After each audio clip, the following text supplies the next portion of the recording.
Hello guys, मेरा नाम मोहानी सिंह है। मैंने अपनी प्रिपरेशन 2023 से शुरू की थी, बट अभी 2025 में जस्ट ये आईपीएस क्लर्क 2025 वाला एग्ज़ाम था। अहमदाबाद गुजरात में मेरा एग्ज़ाम था, सिल्वर ओक यूनिवर्सिटी करके। तो वहाँ पे मैंने एक बहुत बड़ा इशू फेस किया, मे बी आप लोगों ने किया होगा। इशू ये था कि वहाँ पे बहुत हद तक चीटिंग हो रही थी, क्योंकि सिटिंग बहुत क्लोज थी। लोग क्वेश्चन पढ़ने के बहाने एक दूसरे को बता रहे थे, वैसे क्लियरली भी बता रहे थे। पीछे टीचर कोई आराम से बैठे थे, कोई ध्यान नहीं दे रहा था उस बात पे। बहुत शोर शराबा था, एक दूसरे को आंसर जीए में मेरे पास जस्ट पास वालों ने सारे के सारे क्वेश्चन एक दूसरे को 2 मार्क्स वाले 1 मार्क्स वाले जितने भी आते एक दूसरे को पूछ के किए। मेरे पास वाला भी बार बार मेरे को बोल रहा था, क्वेश्चन पूछ रहा था। मैंने उस पर इतना ध्यान नहीं दिया क्योंकि मैं वैसे भी इरिटेट हो चुका था उन लोगों से, और मेरा पेपर वैसे भी ख़राब जाने वाला था, उसका अंदेशा मुझे हो चुका था। उसके बाद जैसे इंग्लिश सेक्शन आता है, सेम प्रॉब्लम। इंग्लिश में तक पूछ रहे, मुझे लगा जीए में पूछेंगे, बाकी नहीं पूछेंगे। इंग्लिश में भी एक दूसरे को क्वेश्चन कुछ पूछे जा रहे थे। रीजनिंग में तो टोटली हद तब होती है जब उन्होंने 2 मार्क्स वाले सारे क्वेश्चन की पजल आके आंसर एक दूसरे को बता दिए। उन्होंने एक्चुअली क्या किया कि जो सीक्वेंस आती है कि ऊपर से नीचे तक इतने फ्लोर वाइज बैठे, वो उन्होंने बता दिया एक दूसरे को, और जो साउथ नॉर्थ वाले थे वो एक दूसरे को बता दिया। जब वो बता दिया तो आराम से कर ही सकते हैं ना। तो इसने 2 मार्क्स वाली पजल बनाई थी, और एक पास वाले ने उसने भी 2 मार्क्स वाली पजल बनाई थी। तो इसने उसको बता दिया, इसने उसको बता दिया। तो ऐसे काफ़ी क्वेश्चन में उन्होंने एक दूसरे को बता दिया। फिर जब क्वांट की बारी आती तो भी सेम, उन्होंने क्वेश्चन एक दूसरे को पूछ के किए कि इसकी वैल्यू क्या आ रही है, इसका आंसर क्या आ रहा है। आई डोंट नो कि टीचर किसी ने सुना नहीं, या फिर जस्ट पीछे एक कैमरा था उस रूम में, उस कैमरे ने फोकस नहीं किया, या फिर पता नहीं क्या हुआ।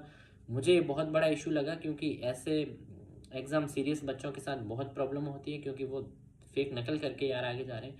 और डिस्टर्बेंस भी बहुत होती है जब आपके पास वाला कुछ न कुछ बोल रहा होता है। मेरे को रीजनिंग तक मैं बहुत इरिटेट हो चुका था, मैंने पूरा पेपर बिगाड़ दिया रीजनिंग में आके अपना, क्योंकि मेरे से फोकस ही नहीं हो रहा था। वो पास में बोले, और पास में जस्ट इतनी सी जगह, मेरे लिखने की पेपर रखने की भी जगह मेरे को बहुत मुश्किल से मिली, और पास वाला मेरे से कोहनी मार मार के इधर वो कार्डबोर्ड लगे होते हैं ना, वो मेरी तरफ खिसका, इधर वाले ने भी खिसका दिया, इधर वाले। अब मैं इसलिए बोला नहीं उस टाइम कि मैंने कहा बीच में ऐसे ही हो जाएगा कलेश और मैं पेपर बिगाड़ दूंगा। पेपर अच्छा करने के चक्कर में वैसे भी मैं कुछ कर नहीं पाया, और एक्चुअली उससे पहले भी उनसे मेरी थोड़ी बात हो चुकी थी एग्जाम स्टार्ट होने से पहले। तो मुझे लगा कि बिट्रेयल होगा, दोस्तों को धोखा देना। तो एक्चुअली अब उन अकेलों को मैं टारगेट ना करके, मुझे लग रहा है कि ऐसा यदि मेरे रूम में हुआ है तो काफ़ी और रूम में भी हुआ होगा। और मैंने नोटिस किया है कि गुजरात में सीरियसनेस बहुत कम है, बहुत कम। मतलब ना टीचर को इतना कुछ पढ़ा है, ना स्टूडेंट को पढ़ा है, बट नहीं यार, इतनी कोई सीरियसनेस एग्जाम सेंटर पे नहीं थी जो होनी चाहिए। और जेन्युइनली एग्जाम देने जो आए थे उनके लिए मुझे नहीं लगी ऐसी कोई भी सीरियसनेस।